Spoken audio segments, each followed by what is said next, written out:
So this scientist by the name of Dick Green was measuring blood flow to the brain. Initially, we only had a way of measuring it sitting down back in the 60s. So what he did is he then figured out a way of the carotid artery. So he started measuring it, and I'm going to read it from here. He worked out a way to measure the blood flow of the carotid artery of the neck using non-invasive ultrasound mounted on a headset that allowed measurements to be taken continuously. Even while his subjects were up on their feet moving, as he suspected, he and others found that many forms of aerobic exercise will increase blood flow to the brain by 20 to 25%, at least in the short term. Crucially, though, he recently found out putting your full body weight on your feet while you are exercising provides an additional boost.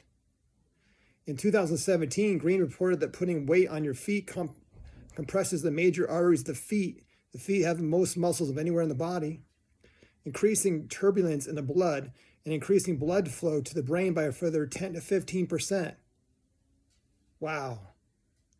So that's like 40 to 45% increase in blood flow by just being on your feet and moving.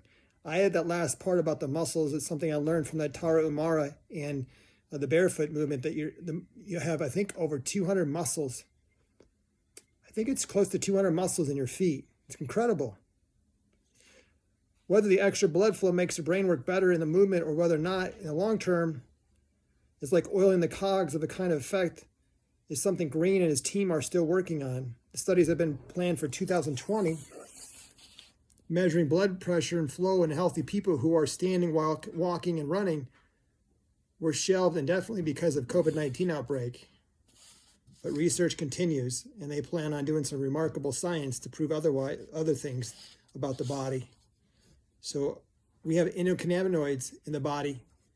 That's what we talk about with cannabis. Well, we have these receptors, and you get this runner high when you do intense exercise for short durations. And what happens is about 20 minutes after you're finished is when you get the highest high from that exercise.